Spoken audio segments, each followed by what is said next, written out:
Halo guys, balik lagi sama Gowring. Gimana kabar kalian? Baik-baik aja ya kan?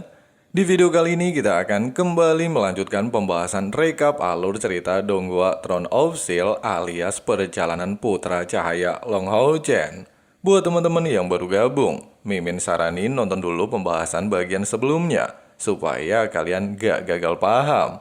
Linknya ada di kolom deskripsi ya guys ya. Oke lah, nggak usah lama-lama lagi. Langsung aja cari posisi rebahan yang paling nyaman. Inilah waktunya kita baku hantam.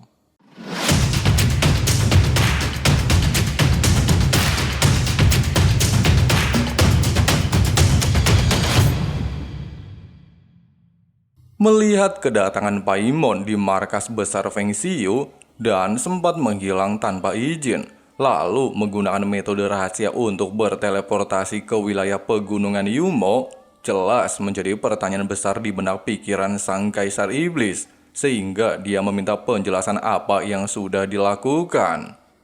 Paimon lantas menjelaskan, tujuannya meninggalkan markas hanyalah ingin memerintahkan pemimpin klan iblis untuk menangkap Long Hao Chen. Meski sempat gagal, namun pada akhirnya Paimon berhasil menghancurkan kapal terbang milik tim Hao Chen dan membuat Lord kita diambang kematian. Bukannya senang mendapati laporan tersebut, Feng Xiu malah pasang muka kesal dan emosinya makin meledak-meledak. Pasalnya bocah yang Paimon serang adalah cucunya sendiri. Namun di sini, Feng Xiu masihlah belum menceritakan tentang masalah ini. Kemudian sang Kaisar Dewa Iblis tanpa banyak cengcong langsung memperingatkan Paimon jangan pernah muncul kembali. Waduh, niatnya pengen bantai Hao Chen malah kena omel ya guys ya.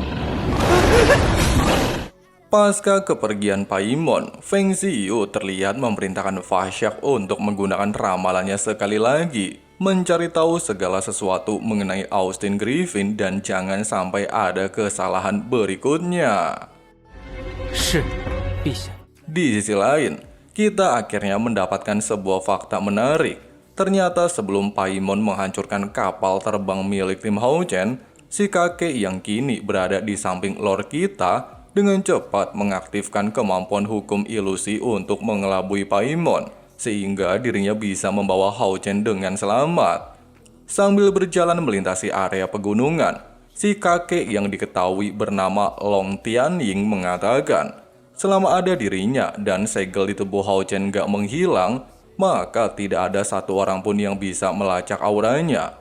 Bukannya menjawab perkataan ini, Hao Chen masihlah kebingungan sama identitas orang di sampingnya, di mana dia bisa merasakan jika aura si kakek sangatlah mirip dengan ayahnya.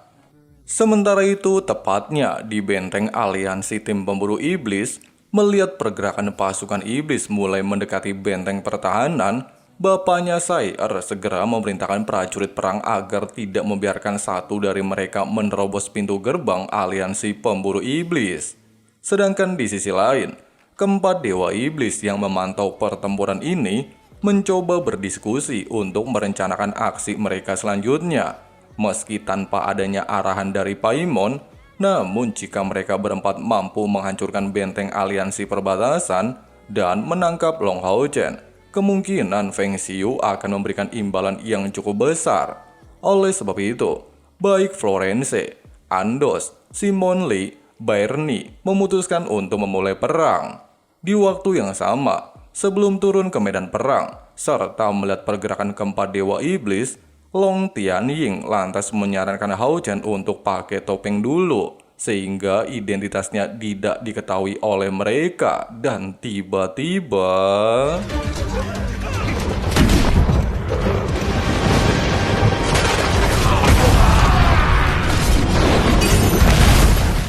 Meski aksi heroik yang dilakukan si kakek sempat membuat keempat dewa iblis tercengang, serta menimbulkan pertanyaan besar di benak prajurit perang, tapi di samping itu, Simon Lee, Florence, Andos, dan juga Barney yang gak terima sama kejadian barusan terlihat memulai serangan.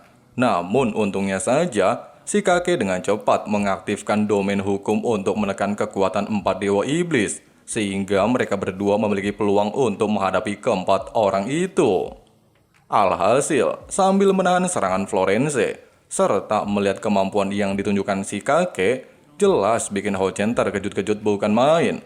Itu orang makan apaan kok bisa sekuat itu?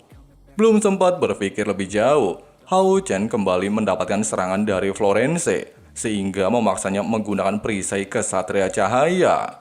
Sementara itu, ngelihat Hao Chen dalam posisi terdesak, serta gak mau cucunya kenapa-napa, Long Tianying tanpa ragu langsung mengaktifkan salah satu artefak suci yang disebut Cakram Bulan.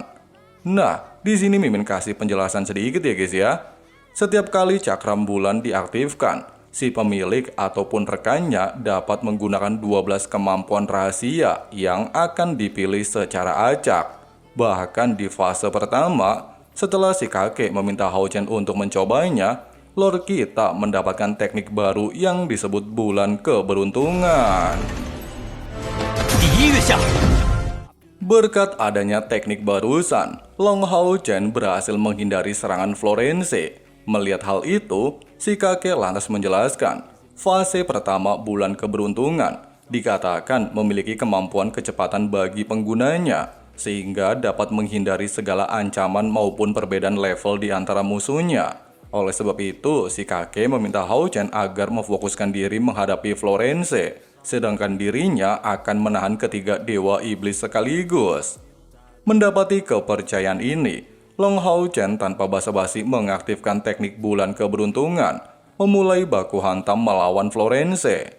Meskipun serangan demi serangan yang dia lepaskan berhasil menekan Florence, namun pada dasarnya dengan adanya perbedaan level, Florence merasa di atas angin, serta menegaskan jika kemampuan Hao Chen tidaklah bisa melumpuhkan dirinya. Tepat di momen genting, si kakek segera mengesampingkan pertarungannya terlebih dahulu, kemudian bergerak menghampiri Hao Chen serta menanyakan apakah dia pernah mempelajari teknik pedang putih. Sambil mengingat perkataan Long Xingyu saat masih bocil, Hao Chen mengatakan jika dirinya perlu mengumpulkan energi spiritual ke arah satu titik, yaitu pedang miliknya. Walaupun sang kakek membenarkan perkataan ini, tetapi jika ingin mendapatkan kekuatan maksimal, dia haruslah merasakan energi spiritual di sekelilingnya, kemudian menarik semua energi tersebut ke dalam pedang, dan ternyata bukannya suren, keempat dewa ternyata bangkit kembali pasca terkena serangan tersebut. Melihat hal itu, si kakek langsung memberitahu cucunya, meskipun teknik barusan adalah teknik dasar, namun kalau Hao Chen memiliki level yang cukup tinggi, maka dia bisa menghancurkan gunung dalam satu kali gerakan indah. Sementara itu, setelah Florence menerima serangan telak dari si kakek, Florence secara brutal melepaskan teknik penjara api kegelapan untuk menjebak Hao Chen. Meskipun hal ini sempat mengejutkan Lord kita, untungnya saja berkat adanya fase kedua cakram bulan dan kembali mendapatkan kemampuan random yang disebut cahaya kesatria pelindung, Hao Chen dengan mudah memblokir teknik tersebut. Merasakan kekuatannya meningkat sangatlah pesat serta mampu menandingi kemampuan Florence, Hao Chen dengan penuh percaya diri segera menuntaskan pertarungan tersebut.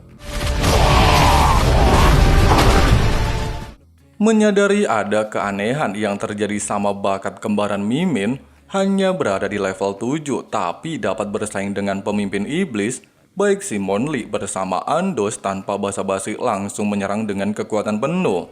Walaupun dalam posisi terdesak, namun jangan lupa dengan adanya kemampuan cakram bulan yang didapatkan Hao Chen, dia berhasil memblokir kedua serangan ini. Merasa belum cukup puas dengan kedua rekannya, Florence secara nekat bergegas menuju ke arah Hao Chen sambil menggunakan teknik pamungkas yang disebut tengkorak api kegelapan. Dan ternyata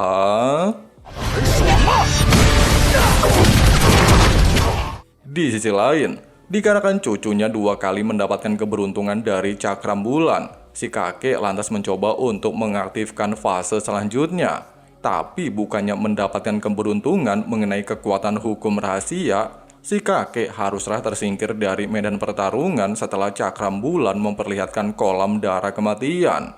Namun sebelum itu, si kakek terlihat memperingatkan Hao Chen untuk melanjutkan duel baku hantam. sedangkan dirinya akan menyeret iblis Berne masuk bersamanya.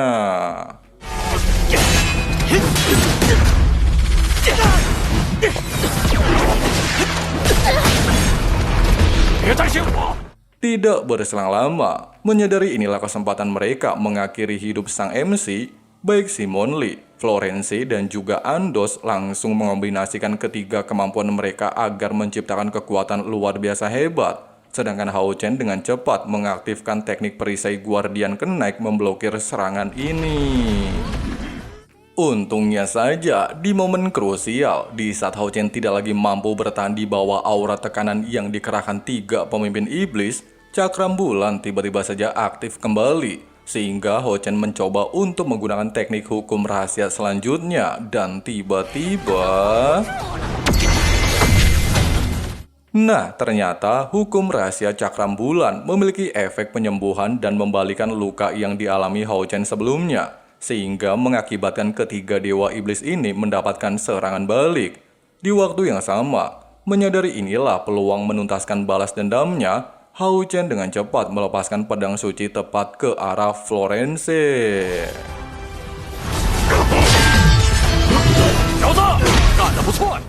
Tidak berselang lama, di saat Hao Chen baru saja mengetahui sebuah fakta, kalau cakram bulan milik sang kakek mampu meningkatkan kekuatan bertarungnya hingga berhasil mengalahkan dewa iblis, sontak saja membuatnya penasaran, siapa sih kakek ini?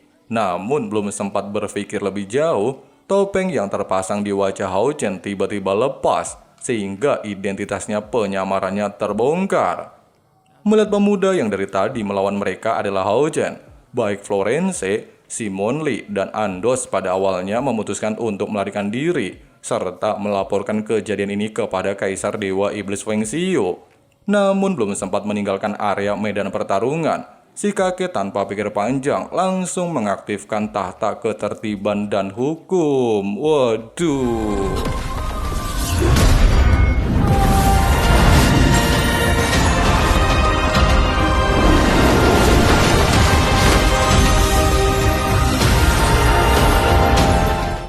Sambil menyaksikan terbentuknya tahta segel, Long Hao Chen akhirnya tersadar kalau si kakek adalah penguasa tahta segel ketiga dalam aliansi.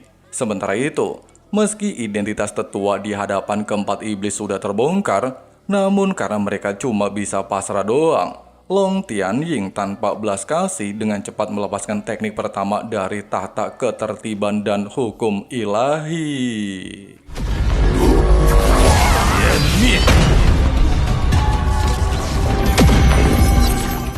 Nah, dikarenakan 4 mahkota iblis bertujuan meninggalkan area ini, sang kakek langsung menghancurkan mereka satu persatu. Bedah, ini kakek overpower sekali ya guys ya. Alhasil pasca kejadian barusan, si kakek tiba-tiba saja menghampiri Long Hao Chen serta mengatakan jika cucunya memiliki keberuntungan yang cukup tinggi. Pasalnya berkat kemampuan 3 hukum bulan, dia berhasil melawan ketiga dewa iblis sekaligus. Dan jika di masa depan Hao Chen bisa mendapatkan 12 kekuatan hukum, besar kemungkinan dia bisa mengalahkan Kaisar Dewa Iblis. Mendapati ucapan tersebut, Hao Chen lantas memberikan hormat sebagai ucapan terima kasih atas bantuan kakek. Namun siapa sangka di tengah-tengah situasi mengharukan ini, si kakek mengungkapkan bahwa dia adalah kakek Hao Chen. Di sisi lain, setelah mengalami luka dalam, Fashak terlihat menjelaskan kepada Feng Xiu. Menurut ramalan yang dia dapatkan, kembaran Mimin ternyata masihlah hidup dan disembunyikan oleh para tetua aliansi. Mendengarkan percakapan tersebut, Agares pada awalnya berniat untuk memimpin pasukan menghancurkan umat manusia dan menangkap Long Hao Chen. Namun Fashak segera menghentikan tindakan ini dengan alasan kalau umat manusia ternyata menyembunyikan keberadaan pasukan elit, sehingga bukanlah waktu yang tepat untuk memulai perang. Oleh sebab itu, Fashak menyarankan kedua kakaknya agar lebih bersabar lagi hingga 10 tahun terakhir. Sedangkan mengenai Long Hao Chen, dalam waktu dekat, Lord kita pastilah tewas di tangan Kaisar Dewa Iblis Feng Xiu. Waduh, kalau Hao Chen meninggoy, auto udahan dong ini series ya guys ya. Tapi yang gak mungkin lah ya. 施展神言之力，随机抽取12条法则。在法则之界中，王座附带有2种为定世间万物秩序法则，秩序与法则之神秘王座，掌控神明之权力。Setelah berhasil mengusir mundur prajurit klan iblis dan situasi di medan perang telah berakhir, Sheng Yu lantas mengucapkan terima kasihnya atas bantuan Long Tianying. Namun di sini kakek Hao Chen tidaklah mempermasalahkan hal tersebut. Pasalnya tujuan utamanya datang ke tempat ini hanyalah ingin menjemput cucunya. Mendengarkan ucapan barusan, jelas mengejutkan rekan-rekan Hao Chen, di mana mereka tidaklah pernah menyangka bahwa sang kapten ternyata memiliki seorang kakek sebagai ketua kesatria ilahi. Pada awalnya, Long Tianying menduga kalau Sai-Er adalah keturunan Sheng Yu dan sangatlah cocok menjadi pasangan cucunya. Merasa panik sama dugaan ini, Sheng Yu lantas menegaskan jika Sai-Er memanglah cucunya. Bahkan ketika dia hendak membuktikan dan mencoba untuk meraih cucunya, Sheng Sai-Er justru menolaknya, sehingga membuat sang kakek terkejut-kejut bukan main. Kenapa Sai-Er tidak mengenali dirinya? Sambil merangkul Sai-Er dan pasang muka sedih, Long Hao Chen terlihat menjelaskan semua kejadian ini kepada Sheng Yu. Selain mengakui kesalahan atas kecerobohannya tidak bisa melindungi cucunya, dia sendiri tidaklah pernah menyangka bahwa Sai-Er bakalan senekat ini mengaktifkan teknik keberkatan ilahi untuk membantunya mengalahkan komandan iblis. Sehingga hal itulah yang menjadi alasan kenapa Sai-Er hilang ingatan. Bahkan dikatakan, cuman ingat pertama kali mengikuti ujian tim pemburu iblis. Walaupun Sheng Yu tidaklah mengerti apa yang dialami dengan tim pemburu iblis, akan tetapi menurut Long Tianying, jika hanya melukai pangeran mahkota, besar kemungkinan Kaisar Iblis tidak pernah bertindak seperti ini, bahkan mengakibatkan perang besar antara manusia melawan klan iblis. Terlebih lagi, perang suci tidaklah akan berhenti selama Hao Chen masihlah hidup. Oleh sebab itu, sang kakek lantas bertanya, apa yang sudah mereka lakukan? Hao Chen menjelaskan dirinya telah menghancurkan pilar Dewa Iblis klan ular. Lagi dan lagi, di saat kakek Sai-Er dibuat Herman dengan penjelasan ini, serta aliansi manapun tidak ada yang pernah berhasil menghancurkan pilar Dewa Iblis dalam waktu 6.000 tahun, tetapi menurut Long Tianying, hal ini bisa saja dilakukan jika memiliki kemampuan khusus melawan pilar Dewa Iblis. Sampai akhirnya, sebelum Hao Chen menjelaskan semua fakta yang dialami, si kakek terlihat mengaktifkan keterampilan kedap suara, sehingga percakapan mereka tidak didengar pihak lain. Sambil menunjukkan Hao Yu di hadapan semua orang, Hao Chen lantas membenarkan analisa kakeknya, di mana kemampuan khusus tersebut merupakan milik Hao Yu, sehingga itulah yang menjadi alasan kenapa dirinya bisa menghancurkan pilar Dewa Iblis. Meskipun di momen ini, jagoan kalian sama sekali tidak ingin melibatkan aliansi dalam bahaya, namun dia memohon agar memberinya kesempatan tumbuh bersama Hao Yu menjadi lebih kuat lagi. Pasalnya selama mereka berdua bisa meningkatkan kekuatan di masa depan, Hao Chen memiliki kepercayaan yang cukup tinggi bisa menghancurkan semua pilar Dewa Iblis dan mengusir mereka semua dari benua Sheng Mo. Mendapati ucapan tersebut, baik Sheng Yu bersama Long Tianying lantas meminta Hao Chen agar tidak mengkhawatirkan hal ini selama masih ada mereka berdua, serta jika memang kedua pemeran kita menjadi kartu andalan mengalahkan Dewa Iblis, Sheng Yu berjanji tidaklah akan pernah menyerahkan mereka berdua. Bahkan Dewa Peramal sekalipun alias Fasak nggak mungkin bisa menemukan keberadaan Hao Chen selama berada di aliansi. Terlebih lagi, dengan adanya kekuatan beberapa petinggi aliansi, jika saatnya tiba dan mengharuskan mereka bertarung sampai titik darah penghabisan, Long Tianying bersama Sheng Yu akan mempertaruhkan hidupnya demi melindungi Long Hao Chen. Meskipun perkataan ini sempat membuat rekan-rekan Hao Chen merasa tenang, namun di samping itu, Sheng Yu bertujuan untuk membubarkan tim pemburu iblis dan menyarankan agar kembali ke kuil masing-masing berlatih tertutup, dengan alasan jika hal ini ditakutkan mengancam nyawa mereka.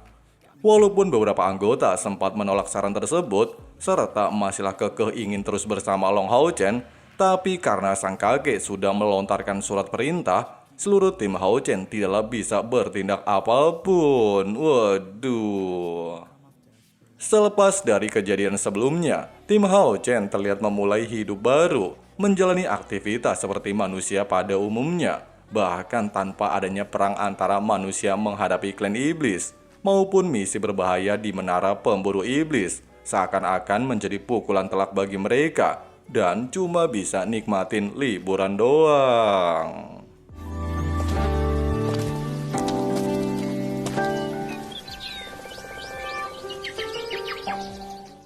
Hao Chen mengatakan, saat pertama kali bertemu di kota suci, Sai-er kehilangan indera penglihatannya dan dirinya lah yang mengantarkannya pulang, sehingga Hao Chen beranggapan kalau pujian hatinya telah melalui banyak penderitaan. Hao Chen melanjutkan, setiap orang memiliki versi mereka sendiri, tetapi di matanya, Sai-er adalah sosok wanita paling tangguh dan pemberani, seperti rumput kecil yang tidak bisa dihancurkan oleh kesulitan apapun. Bahkan dalam kegelapan, Sai-er tetap mendambakan cahaya. Tepat di momen ini, Sai-er lantas bertanya, apakah Hao Chen merasa sedih ketika dirinya tidak mengenali kedua orang tuanya, bahkan semua kenangan mereka. Padahal kenangan itu sangatlah berarti di mata kedua orang tuanya, di mana sejak itu Sai-er hanyalah mengingat Long Hao Chen saja. Walaupun Hao Chen membenarkan ucapan Sing Sai-er, tetapi dirinya bukanlah menyesali kehilangan kenangan tersebut, melainkan karena dia tidak bisa melindunginya, bahkan membuat Sai-er harus kembali merasakan penderitaan yang paling menyakitkan. Terlebih lagi, meskipun Hao Chen mengatakan kenangan di masa lalu tidaklah penting, namun yang terpenting saat ini mereka berdua bisa memulai kembali dari nol dan saling menjaga satu sama lain. Waduh, yang jomblo nggak boleh iri ya guys ya. Malam harinya, sambil mengadakan pesta makan-makan serta berkumpul di sebuah ruangan, sang kapten lantas meminta rekan-rekannya agar lebih lahap lagi menyantap hidangan yang telah dia sajikan. Walaupun hal ini sempat membuat semua anggota terkejut-kejut bukan main, dan tidaklah pernah menyangka bahwa kapten mereka pandai memasak, namun pada dasarnya, Chen Ying-er masihlah terlihat sedih. Pasalnya, apakah perjuangan tim pemburu iblis akan berakhir sampai di sini?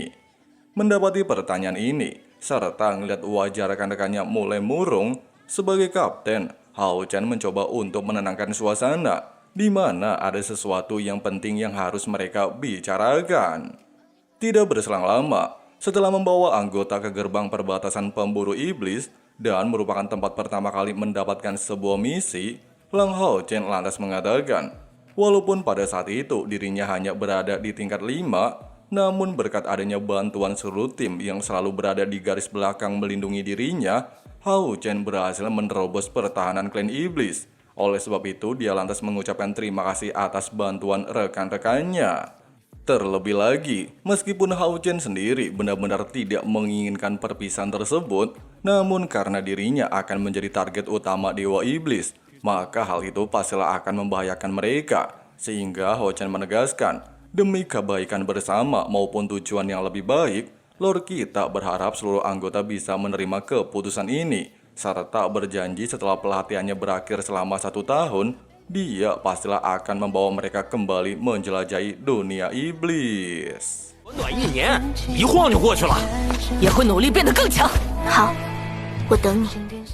Mendapati kata-kata motivasi barusan, pesulap hijau tanpa terduga memberikan sisa-sisa obatnya kepada seluruh anggota, di mana obat tersebut sangatlah berguna untuk memulihkan kondisi mereka. Bahkan Lin Xin juga menegaskan, setelah dirinya kembali ke perbatasan pemburu iblis, dia memastikan bisa menguasai sihir elemen serangan. Bukan hanya pesulap hijau saja, Chen Ying-er lantas mengucapkan maaf atas kebohongannya selama ini, di mana energi spiritual bawaan bocil imut si beban ternyata berada di 92 poin, yang artinya dia memiliki garis keturunan dewa. Walaupun fakta ini mengejutkan, namun Ying-er mencoba untuk menjelaskan secara detail. Sebelum mencapai peringkat ke-7, kemampuannya seringkali tidak stabil, dan setelah mencapai peringkat ke-7, maka dirinya barulah bisa menggunakan gerbang pemanggilan kehidupan dan langsung memulai proses kebangkitan dewa. Meskipun Hao Chen sendiri tidak mempermasalahkan hal ini, namun pada dasarnya Chen Ying-er berjanji kalau di masa depan mereka dipertemukan kembali, dia tidaklah akan pernah jadi beban lagi. kemudian memberikan gantungan gambar yang dijahit secara langsung dengan tangannya sendiri. 我们会一直在同一片星空下。 Sebelum benar-benar berpisah, sang kapten meminta anggotanya untuk mendengarkan perintah terakhirnya, di mana setelah dirinya memutuskan rantai jiwa, mereka akan berpisah untuk sementara. Melihat rekan-rekannya mengerti dengan perintah tersebut, Hao Chen menegaskan jika mulai hari ini, tim pemburu iblis nomor 64 resmi berpisah. 率起64号猎魔团。 Keesokan harinya, setelah mengantarkan seluruh anggota menuju pesawat mereka masing-masing dan bergegas kembali ke kuil aliansi, sang kakek lantas meminta Hao Chen untuk segera berangkat menuju gerbang Yulong. Namun sebelum itu, jagoan kalian menyempatkan diri untuk mengucapkan salam perpisahan kepada Pujaan Hati dan menunggunya dalam waktu 1 tahun. Waduh, LDR ya guys ya. 因为我们曾经历的一切，我想知道你为什么会喜欢我，对我来说很重要。龙浩辰，我已经喜欢上你了。 Singkat cerita, di tengah perjalanan, Long Tianying terlihat menyampaikan pesan dari beberapa aliansi, di mana cucunya bersama Sayer haruslah memaksimalkan latihan selama 1 tahun penuh untuk mencapai level 8, sedangkan anggotanya harus berada di level 7. Meskipun aturan ini sempat mengejutkan Han Yu, serta dalam buku catatan sejarah aliansi tidak ada yang pernah bisa mencapai level tersebut dalam waktu 1 tahun, namun pada dasarnya sebagai pemeran utama, Long Hao Chen bisa legowo menerimanya. Dengan begitu, Hao Chen haruslah berlatih lebih giat lagi. Baru saja menginjakan kaki di wilayah utara perbatasan, serta mendengarkan semua arahan dari sang kakek, Hao Chen tiba-tiba saja mendengar suara wanita yang kini berada tepat di belakangnya. Sambil mengingat kenangan di masa lalu, serta menyadari bahwa suara itu memanglah ibunya, Hao Chen segera menoleh ke belakang.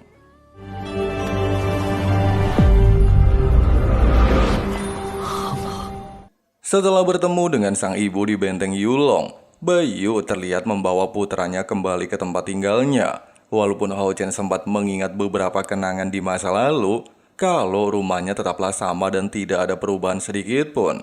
Namun karena cuaca di luar terlalu dingin, Bayu lantas meminta putranya untuk segera masuk ke dalam rumah. Melihat Hao Chen terkejut mengetahui isi ruangan tidak ada yang berubah, serta bertanya apakah tubuh ibunya akan baik-baik saja di bawah suhu dingin, Bayu lantas memintanya untuk tidak khawatir, suruh orang di tempat ini selalu melindunginya. Meskipun ucapan barusan membuat Hao Chen sedikit lega, namun pada dasarnya, selama dia tiba di wilayah utara, Hao Chen tidaklah pernah melihat sang ayah. Bukannya menjawab pertanyaan tersebut, Bayu justru mengalihkan pembicaraan, meminta putranya untuk menceritakan pasangannya. Dengan raut wajah gelisah, Lord kita mengatakan wanita tersebut adalah Seng Sayer sekaligus wanita yang pernah memberinya cincin pada waktu itu. Mendapati cerita ini, sontak saja mengingatkan Bayu dengan kisah masa lalu ketika putranya masih bocil, di mana cincin pemberian Sayer bertuliskan agar tidak pernah melupakan dirinya. Oleh sebab itu, Bayu meminta putranya untuk segera membawa Sayer datang menemui dirinya. Waduh, pertanda lampu hijau ya guys ya. 可是听说了你不少的英雄事迹。 Tidak berselang lama, dikarenakan Hao Chen masihlah memikirkan Long Xingyu entah di mana keberadaannya. Dia lantas segera menanyakan hal tersebut kepada sang kakek. Akan tetapi setiap kali dia menanyakan tentang ayahnya, semua orang seolah-olah tidak ingin memberikan jawaban. Terlebih lagi pada waktu itu, Hao Chen memiliki janji kepada ayahnya agar segera menemuinya setelah mencapai tingkat 7. Sambil pasang muka sedih, Long Tianying mengatakan jika ayahnya telah menghilang dari Land. Ucapan ini jelas semakin membuat Hao Chen panik dan bertanya apa maksud dari ucapan tersebut. Long Tianying mengatakan setelah Long Xingyu mengantarkan Bayu ke perbatasan, dia langsung menghadapi dewa pilar iblis ke-7 bernama Ahnan Amon. Akan tetapi setelah beberapa tahun melakukan baku hantam, tidaklah mendapatkan hasil apapun alias seri. Tianying melanjutkan, sebelum Xingyu menghilang 1 tahun yang lalu, Dia pernah mengatakan memiliki kepercayaan diri untuk mengalahkan Dewa Ahnan. Akan tetapi sampai saat ini, Xingyu tidaklah pernah memberikan kabar. Walaupun Hao Chen pada awalnya beranggapan kalau ayahnya sudah tewas, akan tetapi sang kakek menolak anggapan tersebut. Selain Xingyu merupakan kesatria ilahi, dia juga tidaklah mungkin bisa dikalahkan dengan mudah. Kemudian Tianying meminta Hao Chen untuk mengikutinya. Pasalnya dia memiliki sesuatu yang ingin ditunjukkan. 这就是你爸还活着的证明。 Dari sekian banyaknya tahta segel ilahi di ruangan aliansi kesatria, Hao Chen dapat melihat jelas beberapa tahta yang berdiri tegak di hadapannya. Mulai dari tahta segel ilahi ketertiban dan hukuman milik Long Tianying, tahta segel ilahi perlindungan dan belas kasih milik tetua Yang Huohan, tahta segel ilahi kiamat dan pembantaian milik Long Xingyu.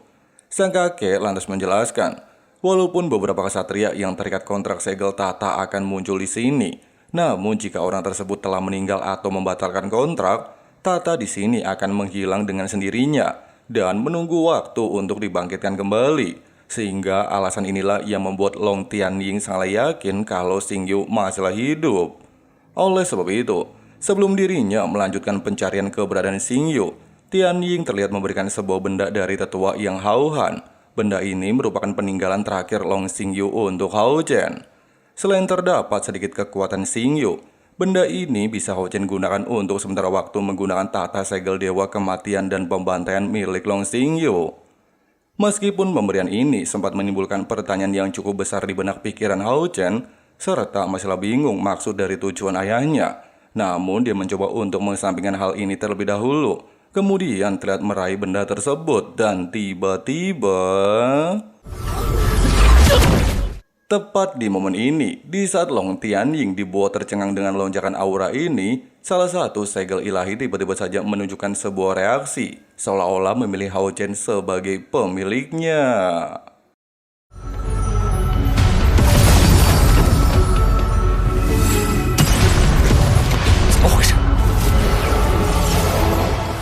Sementara itu, di alam rahasia tahta segel milik tetua Yang Huohan, ketika Hao Chen ingin mencoba untuk meraih tahta di hadapannya, sebuah segel yang muncul di tangannya tiba-tiba saja membatasi pergerakan Hao Chen dengan alasan kalau saat ini dia belum cukup mampu untuk mewarisi tahta tersebut.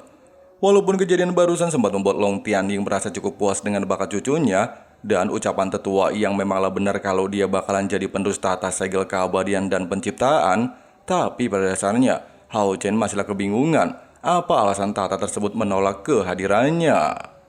Sang kakek lantas memintanya agar tidak terburu-buru menguasai tahta segel dengan alasan jika cucunya haruslah mencapai tingkat 9 terlebih dahulu dan melewati tahap pengujian tahta. Kemudian setelah lulus ujian barulah bisa mendapatkan pengakuan tahta tersebut. Terlebih lagi jika bertambah satu kesatria segel ilahi, kemungkinan besar peluang aliansi memenangkan pertempuran akan meningkat. Mendengarkan ucapan ini, sontak saja mengejutkan Hao Chen. Apakah klan iblis ingin meningkatkan serangan terhadap benteng pertahanan? Long Tianying melanjutkan, meskipun di luar 6 perbatasan terdapat pasukan Kaisar Dewa Iblis, serta di wilayah klan iblis beberapa tim pemburu iblis telah dimusnahkan yang bertujuan untuk melemahkan aliansi kesatria. Namun menara pemburu iblis telah menangguhkan penerimaan misi, mengumpulkan semua pasukan tim pemburu iblis ke 6 perbatasan utama, sehingga bisa mencegah serangan besar dan kepunahan umat manusia. Mendapati ucapan tersebut, Hao Chen lantas berjanji kalau dia akan secepat mungkin membantu pasukan pemburu iblis. Melihat tekad kepercayaan diri di dalam cucunya meningkat, Long Tianying segera memintanya untuk beristirahat terlebih dahulu. Pasalnya besok pagi dia akan berlatih selama 1 tahun penuh di Gua Ilusi.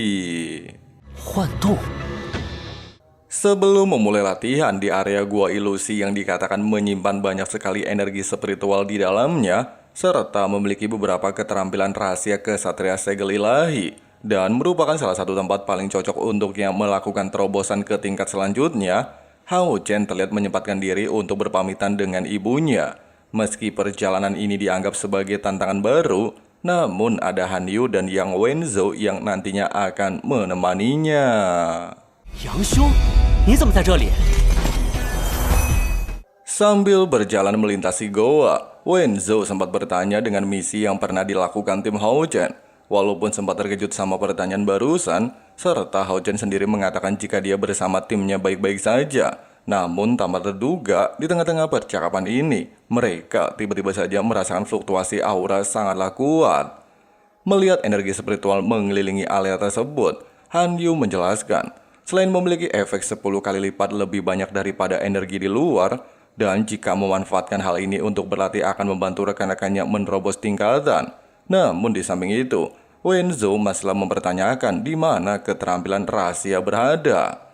Belum sempat berpikir lebih jauh, sosok penghuni gua ilusi atau ketua pertama aliansi kesatria bernama Xiao Huo terlihat menunjukkan diri, serta menegaskan, jika tim Hao Chen bisa melewati ujian, maka barulah bisa mendapatkan keterampilan rahasia. Mendapati aturan tersebut, Long Hao Chen segera memohon Xiao Huo untuk membawanya berteleportasi memasuki area latihan, di mana Lord kita diharuskan melawan penjaga armor dari tata segel ilahi dan pembantaian. Meskipun terlihat mustahil, namun baik Wenzhou, Han Yu, dan Long Hao Chen lantas bersiap-siap memulai serangan.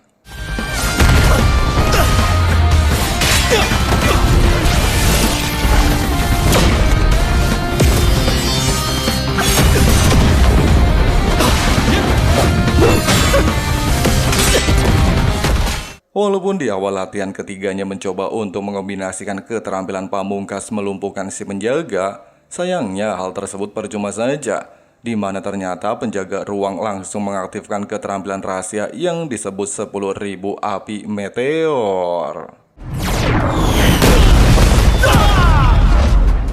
Pasca terkena serangan barusan, membuat kelompok Hao Chen terkejut-kejut bukan main. Pasalnya, keterampilan rahasia yang dilepaskan si penjaga jauh lebih kuat dari apa yang mereka bayangkan. Jika mereka bisa menguasai keterampilan tersebut, kemungkinan pasukan iblis dengan mudah dilumpuhkan. Namun, belum sempat berpikir lebih jauh dan menyusun rencana selanjutnya. Penjaga altar kembali muncul tepat di belakang tim Hao Chen, melepaskan keterampilan kedua yang disebut belenggu kesunyian tanpa batas. Memiliki efek tekanan luar biasa hebat hampir mirip dengan gravitasi kekangan milik Han Yu. Dikatakan, meski area ini dipenuhi oleh beberapa keterampilan rahasia tingkat tinggi, dan Wenzhou bersama Han Yu sangatlah percaya diri mempelajari banyak hal, akan tetapi menurut Hao Chen, jika mereka bertiga ingin menguasai keterampilan tersebut, kemungkinan membutuhkan waktu sekitar lebih dari 1 tahun. Di sisi lain, sebelum memulai latihan memasuki ruangan pengujian Dewi Suci, Chen Ying'er terlihat menyempatkan diri untuk berpamitan dengan neneknya.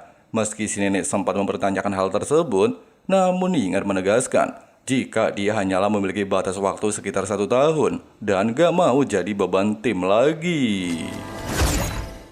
Sementara itu, tepatnya di Kuil Priest, setelah mengumpulkan prajurit elit dan menuruti aturan kuil, jika botak Saitama bersikeras ingin pergi ke medan perang, sang tetua lantas memintanya untuk mengalahkan mereka terlebih dahulu.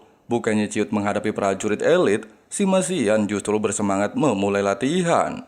Beberapa saat kemudian, dikarenakan bakat muridnya masalah belum cukup untuk melanjutkan pelatihan, tetua aliansi lantas membawa Yuan untuk menemui seorang kesatria pelindung level 7 untuk mendampinginya selama perjalanan. Dan ternyata kesatria tersebut adalah Senior Fang.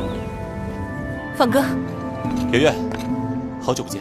Sedangkan di aliansi penyihir, di saat kakek pesulap hijau lagi enak-enak ngegombalin mbak-mbak pelayan, Lin Xin terlihat memasuki ruangan, serta memohon kepada kakeknya untuk mengajarinya tentang sihir serangan. Walaupun si kakek sempat terkejut dengan ucapan ini, namun melihat tekad di dalam diri cucunya, dia pun pada akhirnya bersedia mengajari Lin Xin.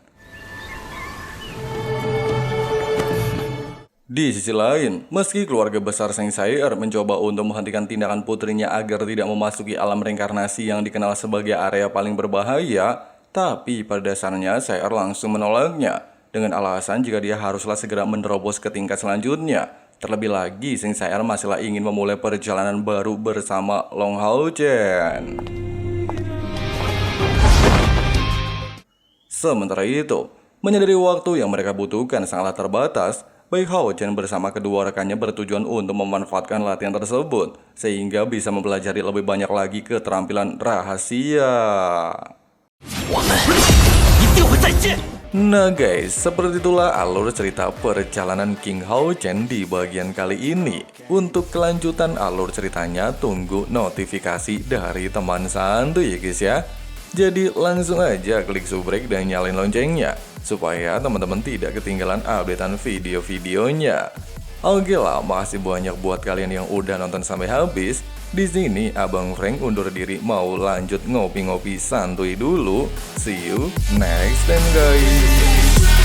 Got a fine little body and her mind's kinda naughty. They say that once you taste it, you cannot replace it. She could get you high, all the dopamine inside triggers fast once she's naked. Her body's a creation. They say the devil made her for his entertainment, but even he couldn't learn how to contain it. Her high heels make a damn good statement. There is no replacement, a body by Satan. 'Cause she got a bad little waist, and we tearing down this place off the liquor that we chase. Got some egos to the face, baby, I don't need no space. Coming closer for a taste, and I'll show you how I make everything just fade away. 'Cause she's like sex, drugs, cocaine, body so insane. Jealous of the clothing that she wears up on a tight frame. All game, no shame, baby came here to play. I feel like an addict 'cause she's sex, drugs, cocaine.